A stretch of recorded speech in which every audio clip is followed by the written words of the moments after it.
السلام علیکم ورحمۃ اللہ وبرکاتہ۔ الحمدللہ رب العالمین والصلاة والسلام علی اشرف الانبیاء والمرسلین، اما بعد۔ محترم ناظرین، امید کرتا ہوں کہ آپ سب بخیر ہوں گے۔ اللہ رب العالمین آپ سب کو خیر و عافیت سے رکھے۔ الحمدللہ ہمارے 15 لیسن کمپلیٹ ہو گئے ہیں اور یہ 16واں لیسن ہے، اور حضرت ابراہیم علیہ السلام کا قصہ اس سبق کے اندر ختم ہو جائے گا۔ پھر اس کے بعد انشاءاللہ حضرت یوسف علیہ السلام کے واقعے کی شروعات ہوگی۔ تو آئیے سبق کو ہم پڑھتے ہیں۔ بیت المقدس یا مقدس گھر۔ وکان ابراہیم، اور ابراہیم علیہ السلام کے لیے زوجن اخری، ایک دوسری بیوی تھی۔ زوجن معنی بیوی، اخری معنی دوسری۔ اور ابراہیم علیہ السلام کی ایک دوسری بیوی تھی، اسمہا سارتو، اس کا نام سارتو سارا تھا، یعنی اس دوسری بیوی کا نام سارا تھا۔ وکان لابراہیم ولد آخر من سارۃ اسمہ اسحاق۔ وکان لابراہیم، اور ابراہیم علیہ السلام کے لیے ولد آخر، ایک دوسرے لڑکے تھے، من سارۃ، سارا سے، یعنی آپ کی دوسری بیوی سے ایک دوسرے لڑکے تھے، اسمہ اسحاق، اس کا نام یعنی اس لڑکے کا نام اسحاق تھا۔ وسکن ابراہیم فی الشام وسکن اسحاق، سکن اسکن معنی ہوتا ہے رہنا، اور ابراہیم علیہ السلام اور اسحاق علیہ السلام شام کے اندر رہے، یعنی شام کے اندر انہوں نے سکونت اختیار کی۔ وبنا اسحاق، اور اسحاق علیہ السلام نے بنایا، جیسے بنا یبنو من بنانا، وبنا اسحاق، اور اسحاق علیہ السلام نے بنایا، بیتن، ایک گھر، للہ، اللہ کے لیے، فی الشام، شام کے اندر۔ اسحاق علیہ السلام نے شام میں اللہ رب العالمین کے لیے ایک گھر بنایا۔ کما بنا ابوہ و اخوہ بیتن للہ فی مکہ۔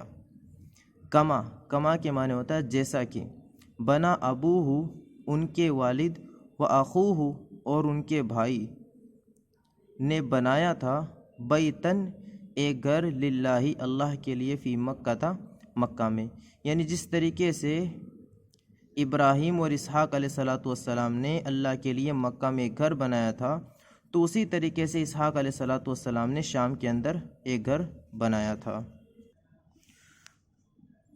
وَهَذَا الْمَسْجِدُ الَّذِي بَنَاهُ، اور یہ وہ مسجد ہے، الَّذِي، جو یا جس کو، بناہ اسحاق علیہ السلام نے بنایا، فی الشام، شام میں، وہ بیت المقدس، وہ بیت المقدس ہے، یعنی اسحاق علیہ السلام نے شام کے اندر جس مسجد کو بنایا اس کا نام بیت المقدس ہے۔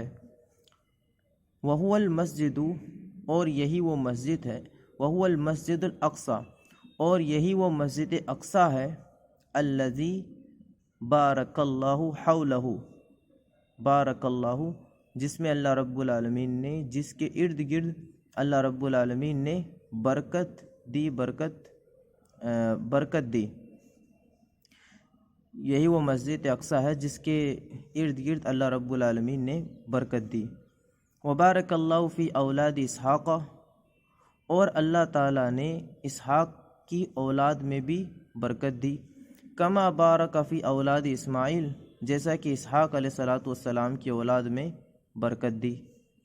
وکان فیہم انبیاء و ملوک، وکان فیہم، اور ان میں، انبیاء، بہت سے انبیاء ہوئے، و ملوک، اور بہت سے بادشاہ ہوئے، یعنی اسحاق علیہ السلام اور ابراہیم علیہ السلام سے بہت سارے انبیاء اور بہت سارے بادشاہ ہوئے۔ وکان لاسحاق ولد، اور اسحاق علیہ السلام کا ایک لڑکا تھا، اسمہ یعقوب، اور اس کا نام، اسمہ یعقوب، اس کا نام یعقوب تھا، یعنی یعقوب علیہ السلام، وکان نبیًا اور وہ نبی تھے، وکان یعقوب اور یعقوب علیہ الصلاۃ والسلام لہ اثنا عشرۃ ولدن یا لہو اثنا عشرہ ولدن، یعقوب علیہ الصلاۃ والسلام لہو ان کے لیے یعنی یعقوب علیہ الصلاۃ والسلام کے لیے اثنا عشرہ 12 ولدن لڑکے تھے، یعقوب علیہ الصلاۃ والسلام کے 12 لڑکے تھے، منہم یوسف بن یعقوبہ، منہم ان میں سے یوسف بن یعقوب علیہ الصلاۃ والسلام ہیں، ویوسف لہو قصۃ عجیبۃ فی القرآن، اور یوسف علیہ الصلاۃ والسلام کا قصہ قصۃ عجیبۃ عجیب قصہ ہے فی القرآن، قرآن میں، یعنی قرآن کے اندر یوسف علیہ الصلاۃ والسلام کا قصہ بڑا ہی عجیب ہے، وَإِلَيْكَ هَذِهِ الْقِصَّةَ، اور یہ قصہ آپ کے سامنے ہے۔ تو یہاں پر حضرت ابراہیم علیہ الصلاۃ والسلام کا قصہ یہاں تک ختم ہوتا ہے، اور اس کے بعد میں انشاءاللہ ہم یوسف علیہ الصلاۃ والسلام کا قصہ شروع کریں گے، تو انشاءاللہ اگلے لیسن کے اندر ہم اس کی شروعات کریں گے۔ تب تک کے لیے السلام علیکم ورحمۃ اللہ وبرکاتہ۔